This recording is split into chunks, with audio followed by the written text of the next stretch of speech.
Hello and welcome to my YouTube channel. We're going to do something a little different today. As you can see from the title, it is named Joel David Chavez trial. This is in regards to the Gray Espinoza case. This is the day one of the trial. So we're just going to go ahead and jump into it because we do have to read. It is not being streamed. Maybe I'll do a backstory about this, but for now we're just going to get to it. This is the trial. Today is day 4, but we're going to go ahead and work on 1, 2, and 3 and 4 today, so they will all be posted separately. So if you are interested in this trial, you can go and check it out. I am reading off of KGNS plus Laredo, Texas's news, whatever. So if you go on their website, it says Joel David Chavez murder trial day 1, 2, 3, 4. And they will update you as they're going along. So this is from the news. It's not being streamed. I will do a backstory on this on a different video. That way we're not here forever. You know what I'm saying? So let's get to it. This is Joel David Chavez III's murder trial day 1, my friends. Okay, Laredo, Texas, KGNS. The trial for the man accused of killing a woman and her unborn child began on Monday afternoon. After nearly 3 years, jury selection got underway for Joel David Chavez. He is accused of killing Gray Espinoza and her unborn child. A total of 12 jurors were selected, with 2 alternates on standby if needed. At around 2:30, the trial started with opening statements from the prosecution. After the prosecution wrapped up the remarks, jurors were able to hear from Chavez's attorney, Roberto Bali. Bali told jurors that Chavez was very cooperative during the investigation and that a DNA expert will testify that nothing was out of the ordinary. Bali stated that Gracie was choked and stabbed, but that jurors will learn that it was not his client. After opening statements concluded, the state called their first witness, Maria Espinoza, Gracie's sister. Maria Espinoza recalled the moment that happened prior to her sister's death. Specifically, during the night of September 9th, Maria said that a verbal altercation broke out at Gracie's apartment between Joel and Gracie. She testified that the argument was incited by a comment someone made under a post that Gracie published. Saved Snapchat messages were presented to the court that showed a conversation between Gracie and Maria. The two discussed Joel not leaving Gracie alone. Maria then stated that Gracie was trying to go to her mom's house, but Joel was trying to meet her. Maria stated that Gracie got to her mom's house at around 1 a.m. to pick up her phone. During that time, the two had a conversation about staying the night. Maria told Gracie that she couldn't stay the night and that was the last time they spoke. The state went over some of the photos of Gracie's room as well as outside her apartment complex. The next morning, Maria heard that there was a police presence in the neighborhood and ultimately saw where Gracie's body was found. Maria told the jurors that she was able to positively identify her sister by the shoes her sister was wearing as well as a tattoo she had relating to the date an ex-boyfriend had committed. He unalived himself. Maria said that the police took her and her mother to the police station. Maria says she was mad that she didn't let Gracie stay for the night in retrospect. Maria told jurors that Joel would track her location through her phone, so Gracie had to leave her phone at home if she wanted to leave without him knowing. Maria told the court that she has previously seen Joel get physical with Gracie. In one example, she said Gracie told her to lie about what they did one day when they got raspas, aka raspados. Joel swung her and pinned her to the stove one time. And Joel excused his behavior to Maria by explaining that that's just how we play. The court then asked Maria to identify the defendant, and she identified Joel by his article of clothing. Joel looked straight at her as she described what he was wearing for the court. On cross-examination, Bali said that Maria testified that Gracie is not one to lie, but pointed out messages where Gracie told Maria to lie on her behalf about what they had been doing outside of the apartment on one occasion. Then, Bali then asked Maria again if Gracie was the type to lie, to which Maria responded that she was not sure. More photo exhibits were shown of the white apartment view from the outside. Bali then approached the witness to ask about the bed sheets and what police recovered. After a few questions, Judge Knotson called for a 10 to 15 minute afternoon break. Just make sure you're listening, okay? After the break, the state called 27-year-old Ryan Mendiola to the stand, who is currently employed at Laredo Dodge. Mendiola spoke about how he met Gracie through Facebook and that they would always message each other and have deep conversations.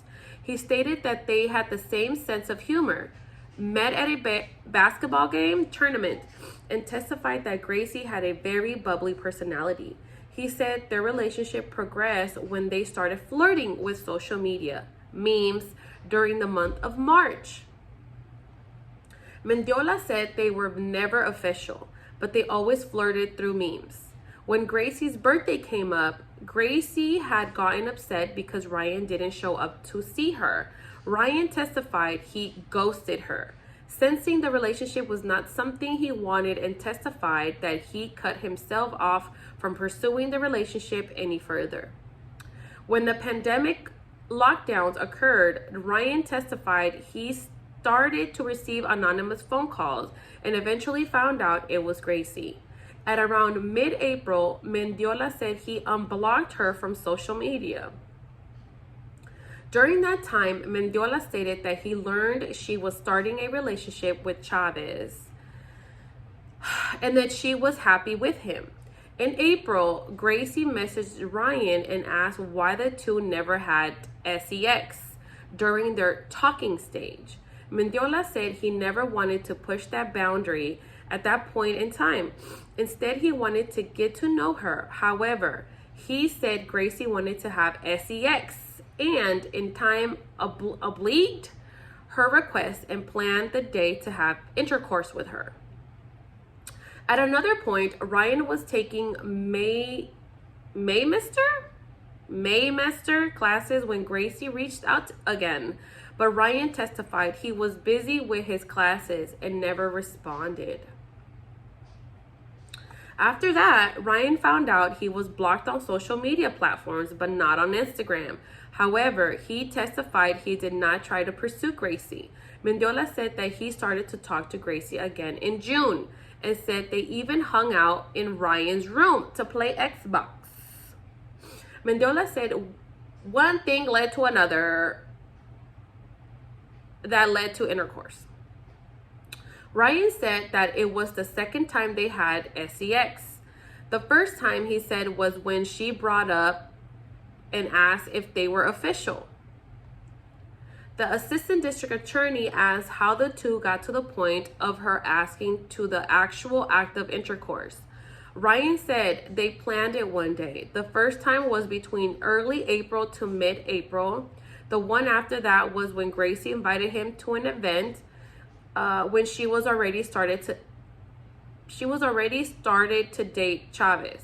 Mendiola said he was under the impression that Gracie was single at the time. Mendiola stated that Gracie would even untag Chavez from her post online, which led him to believe that she was single. Ryan then found out he was again blocked from June until September. According to Mendiola's testimony, on September 9th, Gracie re-added Ryan on Snapchat. Mendiola stated that Gracie only talked to him when she wasn't really with Joel. Gracie told Ryan that she and her siblings were walking in the cold rain from her apartment to her mom's house and asked Ryan for a ride. At this point, Mendiola believed that Gracie was breaking up with Joel. Mendiola said he and Gracie had a friends with benefits style of a relationship and does not believe that Gracie had any real feelings for him. Mendiola said that Gracie messaged him around 11 p.m. that night.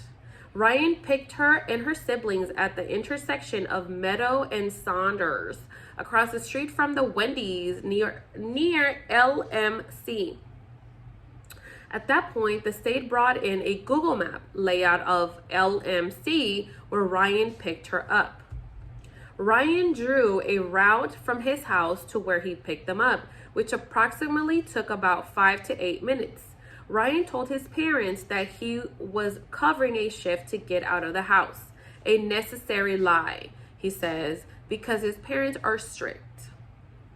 After picking them up, Ryan dropped them off at the house of Gracie's mother. Gracie walked her siblings inside the house. Gracie asked for Ryan's phone to message her sister on Snapchat. Mendiola said the two were going to go for a drive that night, but he suggested that they get a room because he did not want to be out. After the two dropped off Gracie's siblings, Ryan testified that they went for a drive toward Planet Fitness to help cover for the lie he told his parents. It wasn't a long stop, but Gracie stayed in the car. After getting back into the car, Ryan asked Gracie if she was really okay because he said the vibe in the car ride wasn't what it used to be. Ryan testified that Gracie had a tantrum when she received a message from her sister reminding her of her current situation. Gracie said Joel was being toxic, according to Ryan. Ryan said he was under the impression that they weren't together at the time. One of the first things he asked Gracie was if she wasn't living at home anymore, and Gracie responded that she had her own place now. Gracie only added that she was living with a female roommate, and Ryan testified he didn't want to pry any further. Mendiola said during the ride, Gracie mentioned things that were flabbergasting and started to say something about Joel's mother. However, the defense objected. And Judge Knotson asked counsel to approach. The state moved on with their line of questioning. Mendiola's testimony continued where he spoke about the rest of the drive where they eventually got to the Cactus Motel on San Bernardo. Mendiola said they rented a room for the hour, which cost about $30. He said most of the time Gracie vented about the relationship with Chavez. Mendiola mentioned to her that she was going through a lot of stuff that wasn't good for the pregnancy. He even asked Gracie if she considered separating or co-parenting with Joel, but Gracie said no, and that she wanted to have the dad in the picture. The two hung out at that point, and Ryan testified one thing led to another, and the two had sex. After the intercourse, they dressed and Ryan picked up his phone to several messages. Ryan continued with the testimony to say that Gracie was in a panic as well to get home to her phone. The two left the motel to go towards the house he dropped off Gracie's siblings. Before arriving, Gracie told them to stop because she suspected that Joel had been tracking her. Ryan said he felt caught in the middle. Gracie went in and out of her mom's house, and Ryan took her back to her apartment. The state brought in a satellite map of the area where Ryan eventually dropped her off for the last time, which was a ways from her apartment. Ryan said that he thought it was crazy to drop her off that far, but he said she couldn't force her into the car. Mendiola said he left after she turned into what looked like a gate to enter her apartment. Mendiola said, then he went to McDonald's and went straight home. The state brought up an exhibit that showed the time when the alarm was disarmed when Ryan left home. It showed the door was open at 11:22 p.m. Ryan said he returned after dropping off Gracie and said he got back home at 1:30ish. And the alarm data shows him setting the alarm at 1:34 a.m. At this point, the assistant district attorney asked Mendiola if he killed Gracie Espinoza, to which Ryan responded, absolutely not. The next morning, Ryan said he woke up to a missed call from Mayra Ramirez, Gracie's mother. Mendiola said he texted Gracie saying that her mom was worried. Gracie did not reply to him. He said he then went to go play basketball for an hour and a half and finished at 1:30 p.m. the following day. After that, Ryan started to scroll through his phone, which is when he started seeing stories on his social media of a woman thrown at the park. He saw another story and confirmed it was Gracie. Mendiola said he received a call from his grandma's phone number, but it turned out to be a Laredo Police Department detective. Ryan told them that he was going to be available for questioning. Mendiola said he willingly participated in the investigation because he wanted to help and it was a serious matter. Police eventually took his cell phone and his Damian Lillard shoes, items which he still doesn't have to this day. Ryan got to the police station and met with a female investigator in an interview room.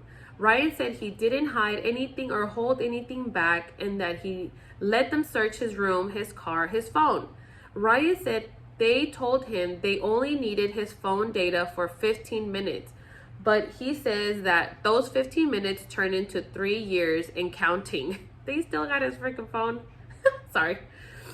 The assistant district attorney asked Mendiola if it bothered him not having his things back, but Ryan said it was an important matter and he was willing to do anything to let them do their job to find out what happened.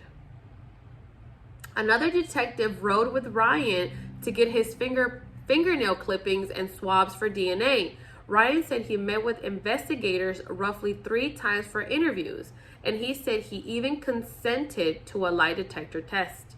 After the polygraph, Detective Raimundo met with Ryan. Ryan said he provided the same statement to Raimundo and testified he told him that he had nothing to hide. However, it was revealed that authorities were able to recover Gracie's DNA underneath Ryan's fingernails. Ryan replied that it most likely happened when they had intercourse. The assistant district attorney asked instead if Gracie's DNA was there because he killed her, but Ryan replied absolutely not and said he would never hurt a woman because women are majestic.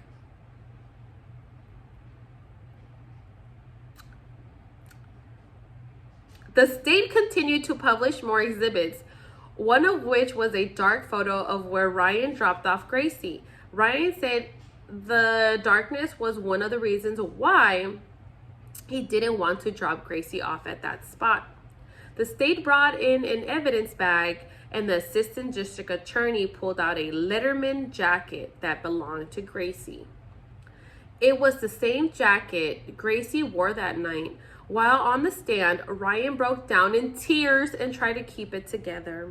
The assistant district attorney asked Ryan about the emotional state. Mendiola responded that he forever carries the guilt and that if he had never had sex with her, she would still be roaming the earth. The assistant district attorney then passed the witness. Bali said that Ryan failed the polygraph test and said that it was because Ryan killed Gracie. Bali also brought up that Ryan testified that women are majestic, but pointed out that he still took Gracie to have sex at a motel. Ryan defended his remark by saying that's not relevance. Sorry, that had no relevance. It didn't. Bali moved on to searches conducted inside Ryan's car and room. The defense brought up the exhibit about the alarm records, saying that the timestamps and records of arming and disarming do not say exactly who the person turning the alarm off, to which Ryan agreed. Bali brought out evidence of the dark photo where Ryan dropped Gracie off. Bali said he dropped her off around where Gracie's body was found, just a few feet from where she was recovered, to which Ryan agreed. Bali said Ryan lied to his parents about where he was going, and Ryan also acknowledged the fact. Bali asked if this was the first time Ryan saw her pregnant, to which Ryan replied yes. Ryan said Gracie was venting and complaining about Chavez.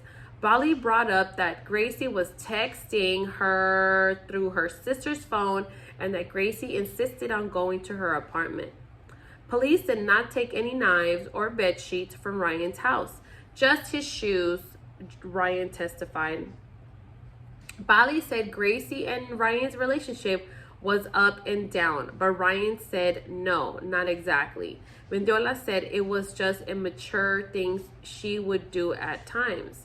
Bali brought up the anonymous calls and that Ryan finally picked up the phone. After talking to Gracie, Ryan decided to unblock her. In April, he had sex with her, but Ryan said he didn't think Gracie was in a relationship with Joel at the time.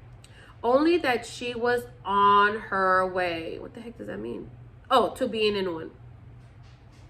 Ryan said he did not collect a receipt from the Cactus Motel since it was only on a cash payment basis. 𝒍𝒊𝒄𝒌 said the first two times they had sex was at Ryan's home. Then they had sex in June. Gracie blocked him a few days later, and Ryan assumed it was because she was back with Joel. 𝒍𝒊𝒄𝒌 said that he only blocked Gracie once, but that she blocked him multiple times. Bali asked Ryan if he blocked Gracie because he had feelings for her, and also asked, isn't it extreme to block her just because she's going to take to the lake with friends? A reason Ryan mentioned that he blocked her the first time. Ryan said it was not that she was going to the lake, but that it was because she was going with friends, and assumed it meant something else, something more. He felt it was better if he cut ties and moved on at that point. Bali asked Ryan if he thought the relationship was problematic, but Ryan said it was just worrisome. The defense continued with the route that Ryan took that night. Bali said Ryan didn't tell investigators about the stop at Planet Fitness the first time, but Ryan said he eventually told them after realizing that he needed to tell them absolutely everything. 𝒍𝒊𝒄𝒌 said he had strict parents, and that's when he had to tell them that he was picking up a shift at the Planet Fitness. It was more believable and easier that way to let him out of the house that night, he testified. Bali asked Ryan if it was important to deceive them by using a Planet Fitness to call home, and Ryan said yes. Bali said it would also help his story if he was the one who set the alarm, but Ryan said he was the one to set the alarm. Bali asked Ryan, after dropping off Gracie, you didn't go straight to McDonald's, right? You drove around the block. Ryan said he took a turn in the direction of where Gracie lived, but not to check out where Gracie lived. 𝒍𝒊𝒄𝒌 continued to explain that he took the specific route, but ultimately agreed that he drove around the block. It was persuade. Bali asked if he saw anybody on the street that night. Ryan said he just saw someone on the street and a car as well, but he did not see Joel. The defense passed the witness to the state. The state then brought out a Google Map snapshot of where Ryan dropped off Gracie. Ryan then explained the route he took to get to McDonald's. The state brought up the fact that the question that led Ryan to fail the test was, were you responsible for the death of Gray Espinoza? Ryan explained that he does feel some sort of responsibility because of the sex they had that night, but reiterated that he did not kill Gray Espinoza without a doubt that night. The testimony of Ryan Mendiola wrapped up after a short while, and Judge Natson adjourned for the day. Whew! Day 2 of trial resumes at the 111 District Court at 8 a.m. on Tuesday, August 8th. That's this week, okay? So that happened already. That's the summary. What do you guys think?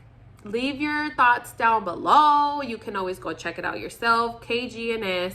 I'm just gonna read it and let you guys do your own thinking. On day 4, I will be putting in my 2 cents while I read, but I already had read this one, so I'm just gonna catch you guys up, and we'll have the debate in the comments.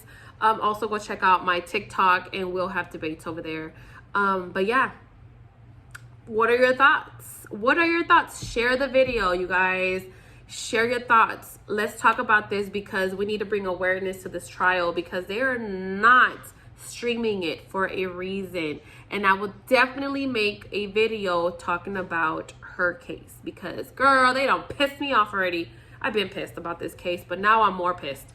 So yeah, thank you for listening. You guys can go check it out yourself on kgns.tv.com, or I don't know if it's tv.com. Just go to Google and type in KGNS Laredo, Texas. Thank you. Goodbye.